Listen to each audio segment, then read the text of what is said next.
When the graduation program at New York's prestigious LaGuardia High School was flipped open, the shockwave was instant. Printed in stark black and white wasn't the moniker the world has obsessed over since 2006. Suri Cruise, a name synonymous with global fame, box office dominance, and Hollywood royalty, was nowhere to be found. This wasn't a clerical error or a fleeting teenage rebellion. It was a calculated, permanent severance. By discarding Cruise in favor of her mother's middle name, the 18-year-old wasn't just editing a document, she was publicly erasing her connection to one of the most famous men on the planet. The silence between father and daughter became deafeningly loud, amplified by the reality of their physical distance. While Suri crossed the stage to accept her diploma, Tom was nearly 3,500 miles away in London, smiling for cameras at a Taylor Swift concert. The message is clear. The contract is broken. Before we start, don't forget to press that like button and subscribe to the channel. Let's begin. To understand the gravity of that name change, you have to confront a single staggering number: 12. That is exactly how many years it has been since the world last saw a photograph of Tom Cruise and his daughter together. Cast your mind back to 2012. It feels like a different lifetime, doesn't it? Back then, Tom was the ultimate Disney dad. We were bombarded with images of a doting superstar clutching his daughter in pools, carrying her through theme parks, and treating her to stays in the Cinderella castle. He was the protector, the provider, the father who made sure the world knew she was his priority. They were the picture-perfect Hollywood duo, seemingly inseparable. Then the shutter clicked for the last time. Since that summer, the reel has gone completely blank. No holiday snaps, no birthday visits, not even a blurred photo taken from a distance. The public image of the devoted dad was replaced by a void that has lasted over a decade. For years, the mainstream narrative suggested that Tom's relentless schedule, filming back-to-back blockbusters and performing death-defying stunts for Mission Impossible, simply kept them apart. But let's be real. Even the busiest man on Earth finds a weekend in 12 years. The separation is too absolute to be accidental. The dark reality we are approaching isn't about a lack of time, it is about a lack of permission. It's not that he is too busy filming movies to visit his daughter, it is that he is actually forbidden from acknowledging her existence. This brings us to the iron rule of his faith. To an outsider, his absence looks like cold-hearted abandonment, but inside the church, it is viewed as a strict adherence to procedure, involving something called a suppressive person, or SP. Think of an SP like a glitch in a video game or a computer virus. In simple terms, an SP is anyone who speaks out against the church or tries to stop its work. They are viewed as the ultimate enemy. When Katie Holmes orchestrated her high-stakes escape from the marriage to protect her daughter, she didn't just become an ex-wife. In the eyes of the organization, she became a suppressive person. This label triggers a chain reaction that traps Suri. Because she lives with, loves, and relies on her mother, the church views Suri as a potential trouble source. Imagine it like a spiritual contagion. Even though Suri is just a kid, simply being close to an infected person like Katie makes Suri dangerous to Tom's spiritual progress. If you're enjoying this video, please hit the like. It's free and really helps the channel grow. Oh, by the way, I will be posting more videos like this, so please subscribe and hit the bell so you never miss another deep dive from me. This is where the policy of disconnection comes down like a hammer. The doctrine dictates that a Scientologist must cut all ties with an SP and anyone connected to them. If Tom were to text Suri or show up at her graduation, he wouldn't just be breaking a rule, he would be risking his own eternity. In his reality, he isn't acting like a bad dad who simply lost interest. He is acting like a faithful soldier obeying a law that forces him to choose the church over his own blood. That fanatical loyalty is exactly why Katie Holmes realized she couldn't just file for divorce. she had to execute a tactical extraction. In June 2012, while Tom was in Iceland filming Oblivion, Katie initiated a plan that rivals any spy thriller her ex-husband ever starred in.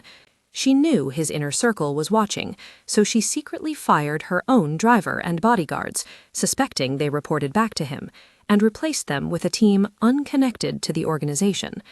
To bypass the surveillance she feared, she stopped using her own devices entirely. Instead, she communicated with 3 different law firms across 3 states using throwaway burner phones provided by a friend. This wasn't just about ending a marriage. It was about preventing a specific, terrifying destination, the Sea Org. Sources at the time reported that Katie's blindside filing was triggered by a singular panic, that 6-year-old Suri was about to be shipped off to this paramilitary wing of the faith. The Sea Org isn't a boarding school. It is a strict religious order where members sign billion-year contracts, work 100-hour weeks, and live in communal barracks, often entirely cut off from the outside world. Suri was reaching the age where rigorous indoctrination typically begins. Katie looked at her daughter and realized that if she didn't act immediately, she wouldn't just lose custody, she would lose Suri to a system designed to swallow her whole. She pulled it off. The blind side worked. That is why seeing the name Suri Noelle on a playbill today is more than a credit. It is a victory lap. It is proof that the escape plan succeeded and the billion-year contract was never signed. But escaping the spiritual contract didn't mean escaping the reality of a father who became a financier. For the last 12 years, the relationship between Tom and Suri hasn't been defined by weekend visits or shared holidays, but by a wire transfer. The financial truth of their arrangement is staggering, yet hollow.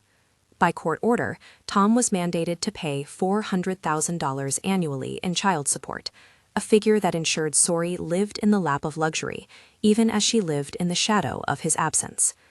Beyond the direct cash payments, the settlement dictated that he cover every single additional cost: medical bills, dental procedures, insurance, and the best education money could buy. He paid for the designer shoes on her feet, but he was never there to tie the laces. He funded the ballet lessons, but the chair reserved for Dad at the recitals sat empty for over a decade. It was a parenting style reduced to a line item on a ledger, massive wealth contrasted with absolute emotional poverty. Now the clock has finally run out. In April 2024, Suri turned 18. The legal mandate for that $400,000 check has evaporated. While reports suggest he is still funding her college tuition at Carnegie Mellon, the court-ordered obligation is severed. The golden handcuffs are off. This shifts the power dynamic entirely. For years, lawyers and checks filled the silence. Now that the legal obligation is gone, the world is watching to see if the father remains, or if the checkbook was the only thing holding on. But if you want to know what happens when you don't run, you don't need a crystal ball. You just need to look at the siblings Suri left behind. Isabella and Connor Cruise offer a chilling glimpse into the timeline Katie Holmes shattered. They didn't escape. They stayed. Today, the older Cruise children aren't just members. They are the church's golden children. Isabella is reportedly a qualified auditor, someone trained to interrogate other members for spiritual secrets, while Connor lives near the global headquarters in Clearwater, Florida, fully embedded in the fold. But their loyalty came with a devastating price tag: their mother, Nicole Kidman. Because Nicole left the church, she was branded a Suppressive Person, SP, a label that mandates total disconnection. For years, reports have indicated that Isabella and Connor essentially erased Nicole from their lives to preserve their standing in the faith.